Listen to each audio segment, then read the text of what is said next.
जुल्म के खिलाफ सच के साथ तो जुड़े रहिए, खबरदार रहिए सिर्फ ZHBTS न्यूज़ के साथ।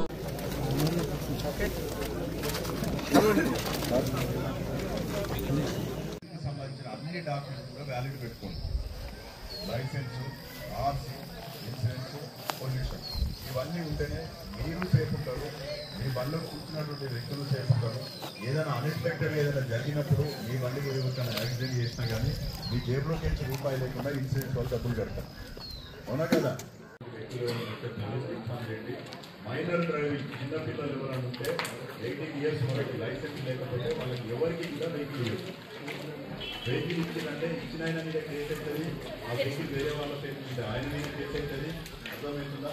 ఆ అబ్బాయికి తీసుకురంటే కావాలి.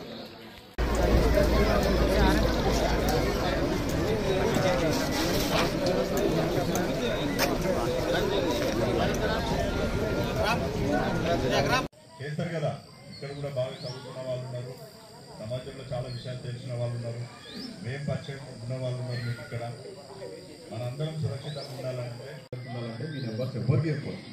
ఈవెన్ ATMకు పోయినప్పుడు కూడా ఎవరైనా గుర్తు తెలియని వ్యక్తులు వచ్చి కార్డు ఈ బాబు డబ్బులు తీసుకుంటే ఇవ్వద్దు. వాడు ఏం చేస్తాడు, ఆ కార్డు తీసుకొని ఇంకో కార్డు ఇస్తాడు, మీకు తెలియదు. కొందరు తమ్మడపల్లి భరత్ నగర్లో కార్డులు సెర్చ్ చేయడం జరిగింది, ఏరియా డామినేషను.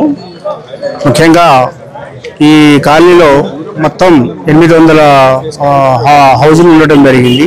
ఈ చుట్టుపక్కల ఇండస్ట్రీలో ఉన్న వాళ్ళందరూ కూడా ఇక్కడ కిరాయి తీసుకొని ఉంటున్నారు. చుట్టుపక్కల డిస్టిక్లో ఉన్న వాళ్ళు కూడా ఇక్కడ షెల్టర్ తీసుకొని ఇక్కడ పనిచేసుకుంటూ ఉంటున్నారు. అందుకు వీళ్ళని సెర్చ్ చేయడానికి ఈరోజు ప్రోగ్రాం కండక్ట్ చేయడం జరిగింది. ఇది SP గారి ఉత్తర్వుల ప్రకారంగా మా జైరాబాద్ డివిజన్ తరఫున మా CIలు మా SIలు అందరూ ఈ యొక్క ప్రోగ్రామ్ని కండక్ట్ చేసినాము. దీని భాగంగా 32 వెహికల్స్ బైక్ సీజ్ చేయడం జరిగింది. దీంతో పాటు 14 ఆటోలు 2 కార్లు కూడా సీజ్ చేయడం జరిగింది. దానికి సంబంధించిన యజమానులకు పేపర్ చూపించి మా టౌన్ SI వినయ్ కుమార్, మా టౌన్ CI శివలింగంకు పేపర్ చూపించి ఆ వెహికల్ రిలీజ్ చేసుకోవచ్చు. ఒకవేళ డాక్యుమెంట్ లేని దాని మీద కేసు కట్టి కోర్టుకు సబ్మిట్ చేయడం జరుగుతుంది. ముఖ్యంగా ఈ కమ్యూనిటీ పోలీసింగ్ భాగంలో పబ్లిక్ అందరినీ భరత్ నగర్ గ్రామస్తులందరినీ పిలిపించి అవేర్నెస్ ప్రోగ్రామ్ కండక్ట్ చేయడం జరిగింది. దీంట్లో సైబర్ క్రైమ్ కూడా వాళ్లకు ఎక్స్ప్లెయిన్ చేయడం జరిగింది. ముఖ్యంగా ఈ ప్రోగ్రాం వాళ్ళందరూ వాళ్ళతో మాట్లాడితే ఇంటరాక్షన్ అయితే ఇంకా అన్నోన్ పర్సన్ కూడా ఇక్కడ ఎవరు వచ్చినా కూడా 100 డైల్ కాల్ చేయాలి చెప్పాలి. లోకల్ పోలీసు టౌన్కు ఇన్ఫర్మేషన్ ఇస్తే మేము వచ్చి వాళ్ళని ఎంక్వైరీ చేసి వాళ్ళపై చర్యలు తీసుకోవడం జరుగుతుంది.